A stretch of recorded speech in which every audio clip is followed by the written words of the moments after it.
কিন্তু আমরা সরকার গঠনের পর কি দেখতে পেলাম? তাদের পূর্বকার তারা পূর্বে যেরকম এই দেশের মানুষের সাথে, এই দেশের জনগণের সাথে মুনাফিকি আচরণ করেছিল, ঠিক তেমনি ভাবে এবারও সরকার গঠনের পর তারা টালবাহানা শুরু করে দিয়েছে। তাদের এক একজন মন্ত্রী এক এক কথা বলে। আপনারা পদে পদে সংবিধানের দোহাই দিচ্ছেন। সংবিধান মেনে জুলাই হয় নাই, সংবিধান মেনে 2000 ছাত্র জনতা শহীদ হয় নাই। যখন জুলাই আন্দোলনে ছাত্র জনতা গুলি খেয়ে মরছিল, তখন আপনারা কোথায় ছিলেন তা আমাদের জানা। আপনারা যেভাবেই হোক ক্ষমতায় গেছেন সেটা সারা বাংলাদেশের জনগণ জানে। আপনারা ইলেকশন ইঞ্জিনিয়ারিং এর মাধ্যমে ক্ষমতায় গেছেন।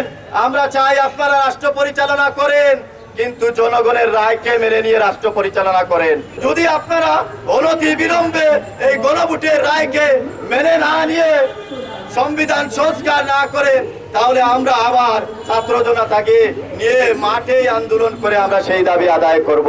জুলাই সনদকে নিয়ে নতুন গঠিত সরকার টালবাহানা শুরু করে দিয়েছে। আমরা বলতে চাই, 1500 শহীদের রক্তের বিনিময়ে কেউ লন্ডন থেকে বাংলাদেশে এসেছেন, কেউ শিলং থেকে বাংলাদেশে এসেছেন, কেউ বা আরো বিভিন্ন ভাবে গুম খুনের শিকার হয়েছেন, নানান নির্যাতনের শিকার হয়ে আজকে এই স্বাধীন বাংলাদেশ পেয়ে যারা এই শহীদদের সাথে টালবাহানা শুরু করেছেন, শহীদদের এই কুরবানিকে যারা দুলিশাত করার নতুন ষড়যন্ত্রে লিপ্ত হয়েছেন, আমরা বলবো বাংলাদেশের জনতা তা দুমড়ে মুচড়ে দেবে ইনশাআল্লাহ। হাজারো ছাত্র জনতা রক্ত দিয়েছিল, সেই বাংলাদেশ বিনির্মাণের পথে যদি কেউ বাধা দিতে আসে, ইসলামী ছাত্র শিবির ছাত্র জনতাকে সাথে নিয়ে গণ প্রতিরোধ করে তুলবে ইনশাআল্লাহ। আমরা প্রত্যাশা রাখবো বাংলাদেশ সরকারের শুভ বুদ্ধির উদয় হবে এবং বিগত দিনের জালিম শাহী সরকারের কাছ থেকে তারা অভিজ্ঞতা নিয়ে বাংলাদেশে জুলাই সনদ এবং গণভোটকে তারা বাস্তবায়ন করবে ইনশাআল্লাহ। মাত্র 36 দিনের ব্যবধানে এই বাংলার জমিন থেকে শেখ হাসিনাকে এই বাংলার জমিন থেকে বিতাড়িত করেছিল। কাজেই তারেক রহমান, স্বরাষ্ট্রমন্ত্রী সালাউদ্দিন, আপনারা সাবধান হয়ে যান। সংসদ আপনাদের একার না, এখানে বিরোধী দলীয় শক্তি রয়েছে।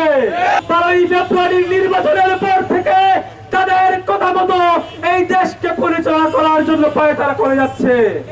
আমরা বলতে চাই, আপনারা যদি বাংলাদেশের মানুষের মুখের অধিকার, কথা বলার অধিকার কেড়ে নেওয়ার আবার চেষ্টা করেন, আপনাদের পরিণতি হবে শেখ হাসিনার পরিণতি। সাবধান করে দিলাম। প্রধানমন্ত্রী তারেক রহমান, আপনি বাংলাদেশের মানুষকে স্টাডি করেন, বাংলাদেশের মানুষকে চিন্তা করেন, এই বাংলাদেশকে নিয়ে চিন্তা করেন। আপনি ভারতের প্রেসক্রিপশন এই বাংলার জমিনে বাস্তবায়ন করতে পারবেন না ইনশাআল্লাহ। যাদের রক্তবন্ধ জীবনের বিনিময়ে নির্বাচন হয়েছে, তারা আজকে সরকার গঠন করেছে। সরকার গঠন করার পরে প্রথম কাজ ছিল জুলাই সনদ বাস্তবায়ন করা। আমরা আজকে দেখেছি সেই জুলাই সনদ বাস্তবায়ন না করে বাংলাদেশের নতুন নবনির্বাচিত প্রধানমন্ত্রী সিনেমা দেখানি আজকে ব্যস্ত হয়েছে। আমরা বলতে চাই, সেই জুলাই শহীদদেরকে সম্মান করে যদি জুলাই সনদ বাস্তবায়ন না করে, যদি আপনারা ফ্যামিলি কার্ড এবং সিনেমা দেখা নিয়ে ব্যস্ত থাকেন, বাংলাদেশের জনগণ আপনাদের